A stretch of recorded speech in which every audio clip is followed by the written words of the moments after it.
Et puis, le 4 mars dernier, c'était les 20 ans de la loi Kouchner. Une des lois les plus importantes dans le monde sanitaire. Celle qui a imposé l'idée d'un consentement libre et éclairé du patient pour tous les actes qui concernent sa santé. Tous.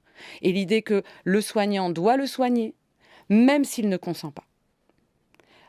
Et l'autre idée qui est dans cette loi, il y en a d'autres, c'est la démocratie sanitaire. L'idée que le monde de la santé doit être un monde articulé sur des principes démocratiques, dans lequel il y a des droits individuels qu'on ne peut transgresser et dans lequel il y a des droits collectifs qu'il faut encourager, construire, faire vivre institutionnellement et qui donne au pouvoir un pouvoir potentiellement considérable, à la fois aux patients, mais aussi, pourquoi pas, aux soignants qui travaillent et à toute la société. Et cette loi, elle n'a pas résisté, cette loi Kouchner, à la tornade pandémique. Mais non seulement elle n'a pas résisté, mais elle a été tout simplement suspendue. Et il y a quand même un petit problème, parce qu'il y a quand même quelque chose qui s'appelle le Code de la santé publique. Et cette loi Kouchner, elle est dans le Code de la santé publique.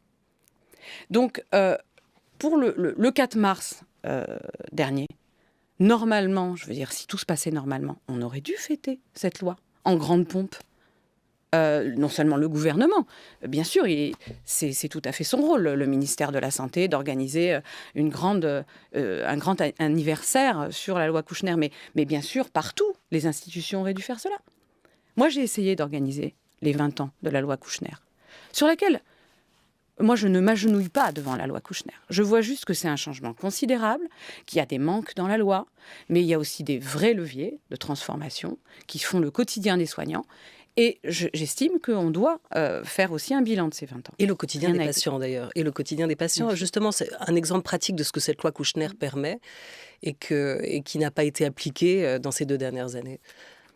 Alors, il faut d'abord savoir que cette loi Kouchner, qui permet très pratiquement que si vous vous retrouvez à l'hôpital pour une maladie grave, dans laquelle votre présence va charger les lits, compliquer la vie des gens, etc. Parce que quand on a une maladie grave, un cancer par exemple, ça va compliquer beaucoup de choses. Mais si vous dites à votre oncologue qu'en fait vous voulez pas cette chimio, ce qui va compliquer les choses dans le service, forcément.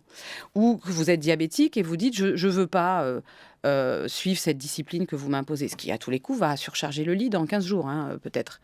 Eh bien, vous, en tant que diabétologue ou cancérologue, vous êtes obligé de respecter cette décision. Vous êtes obligé, malgré tout, de continuer à soigner cette personne. Pas avec les médicaments que vous voulez lui imposer, mais avec d'autres moyens thérapeutiques et en faisant un travail, alors qui n'est pas un travail de harcèlement, mais en faisant un travail de relation qui fait que peut-être à un moment, au bout d'un moment, vous allez vous entendre. Voilà. Et on peut pas, donc un soignant ne peut pas dire si vous prenez pas mon produit, vous sortez d'ici. Parce que vous allez venir me compliquer mon service. Donc, ça, c'est quelque chose de fondamental dans la loi Kouchner. Il y a plein d'autres choses. Il y a l'accès, bien sûr, du patient à son dossier médical, la transparence absolue de tout ce qui le concerne, évidemment.